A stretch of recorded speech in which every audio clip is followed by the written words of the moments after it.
come on and do a reading, and we are still in the month of June, so I wanted to go ahead and do another Pride Love reading.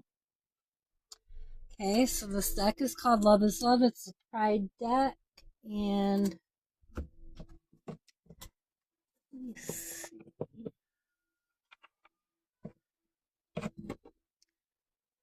Okay, does it tell me? Well, it says a collaborative deck. Designed by Paula Palmer, edited by Lynn Arujo and Jennifer Kaplan. Okay, but I will be reading the descriptions from the book. So, Spirit, please show me what it is that the collective needs to know regarding love at this time. Okay, thank you, Spirit.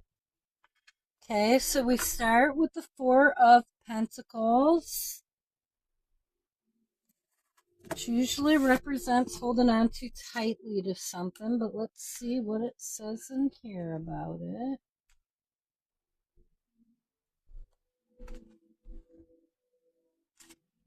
Oh, page 143. I love you. Nice. Thank you, Spirit. I love you too. The Four of Pentacles is represented by a dapper and slightly sinister figure seated by himself on the stage, seemingly caught in the act of juggling the currency of many lands. The figure is reminiscent of the MC in Cabaret. He is seductive and reptilian at the same time. In a similar way, the theater of money is ever attractive and repulsive. Money is something we tend to hold on to tightly, but it can really only work its magic in the world if we let go. This card is a warning that being overly controlling or possessive can limit developments or relationships. So make sure that when this new love comes in that you don't become overly possessive. Okay? We've got the moon next, and the moon is divine feminine energy. I love that. Love it. And I don't remember if that is the beginning of this book. Oh, yeah, there we go. The moon, page 43. Love you again. Yes, going from I love you to love you. Keywords: untamed, instinctual, intuitive, deception, hidden fears. The moon card traditionally speaks to the dual aspects of our animal nature, to both our wild and uncontrollable urges, as well as our instinctual responses. The moon goddess is crowned with horns of a wild animal, and her staff is topped with the symbol of chaos. Her gown has many patterns which symbolize a scattered influx of thought. The glowing full moon behind her represents her deep intuition, which illuminates and guides her. She is the queen of hidden meanings, and when her influence catches us off guard, we may find our thoughts run wild, causing deep anxiety and confusion. Anxiety is a useful tool that warns us when our current pattern of behavior is unsafe, unwise, and detrimental. Something must change. The light of the moon can also bring you lucidity and guide you to the correct path if you trust your instincts to lead you through the darkness. Beautiful. Okay, next we have the Three of Wands, and this is usually about having made a decision. Okay, Three of Wands, page 85. This card has our figure looking out into the great beyond. The Three of Wands is about looking forward to what is next. It's about fearlessly facing change and transitions in life. The three tree limbs represent the plans we have grown and nurtured, the work we have put in to get in where we are presently. The figure turns her back to the sparrows as they chaotically play and try to distract her. Parts of our past can hold us back, uprooting the time and effort we have laid out. With one arm firmly on the tree, we move forward with our plans, facing the challenges ahead. When I draw, I put nature above us and lumen larger than us. Our challenge is to find our place in the natural world and to understand our own inner nature. And that's more understanding, okay? We have to come to understand ourselves. That is part of the point of this journey here on this planet. Next, we do have the Seven of Swords, and that usually represents sneaky and deceptive behavior.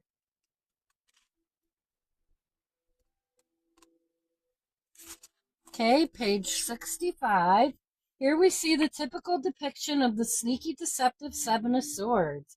He's obviously stealing swords from the opposition or maybe his own troops. The tattoo on his arm is DADT 2011, referencing the Don't Ask, Don't Tell military policy, which was repealed in 2011. In this view, it's more than the swords the Marine is hoping to get away with. What's portrayed here is the whole idea of not being able to be honest about a sexual orientation without facing persecution.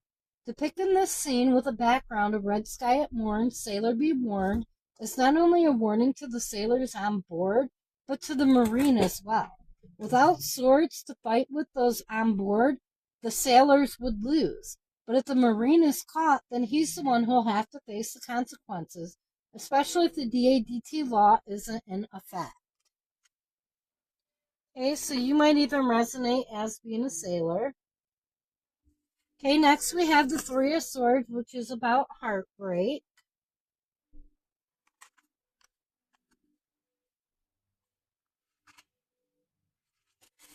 Okay, Three of Swords, page 57. This card traditionally represents a deeply emotional, sorrowful experience, such as heartbreak, loss of relationship, or betrayal. As individuals, we all experience these feelings, but they can be applied to the painful LGBTQ plus history, the fear of coming out, and the heartbreak of rejection. The weight of feeling different and the need to hide by pretending to be someone else. The shame of being cast out of religious organizations. The hurtful insults and taunts, and the loss of lives from suicide and hate crimes. But this card also represents hope that these experiences make us stronger as individuals and as a community. Out of the pain comes growth and support. The stained glass window underscores the role that religion has played historically in the persecution of the LGBTQ plus community. But it is also a reminder that many faith-based organizations have chosen to reject hate and instead open the doors to all in support of love. Okay, next we have the King of Cups. Nice. Woohoo! Yes. King of Cups, King of Cups. Here we go. I like it, I like it. Okay, the King of Cups, page 135. The King of Cups card shows a fatherly figure who is calm, kind-hearted, and caring. The king is a wise leader and a diplomat who always respects other people's points of view.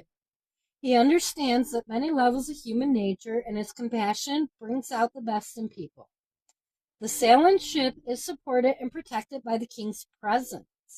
The ship is also a symbolic crown covering his head and represents the pride movement. His hand guides a couple of fish toward the sea and helps them find their way through the air bubbles, which represent spirituality and creativity. This card's message is that there is always a way to go, and kindness is always an option. I love that. And this is about having an open heart. And then the final card is the Nine of Cups, which generally represents complete wish fulfillment. So let's see what it is in here.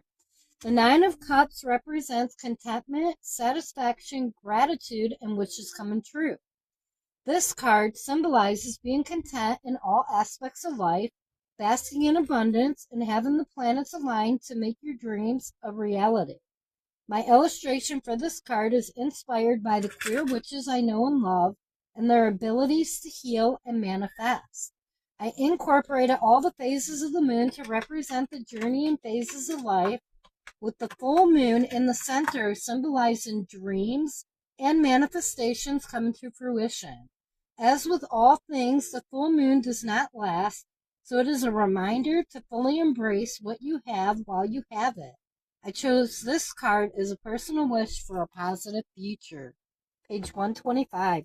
Absolutely beautiful. I love that. Okay, so it seems like you have dealt, and what I'm getting from this reading is you are a person who tends to sometimes hold on too tightly to things.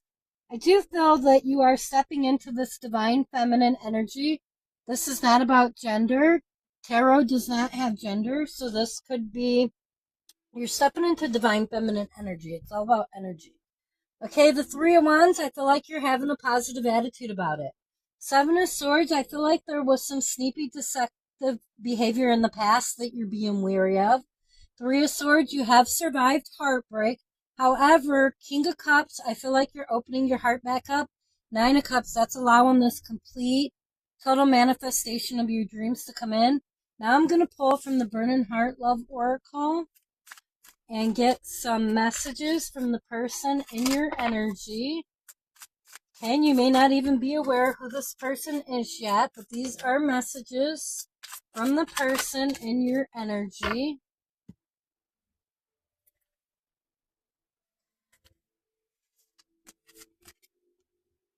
Okay, so we have You Tame My Demons.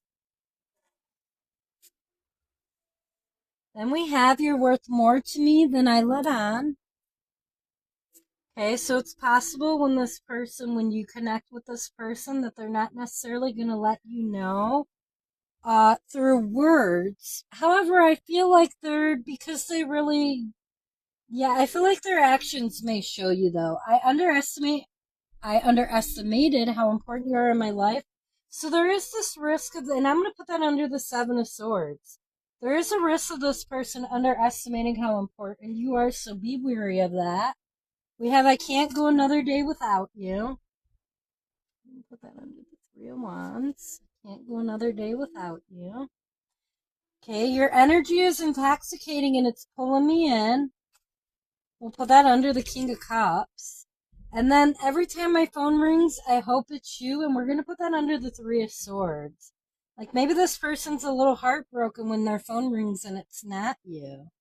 Okay, so this person in your energy, I am getting the vibe that you know who this person is, just not necessarily their feelings for you. I'm going to leave this reading here. I thank you for watching, and I hope you have a great day.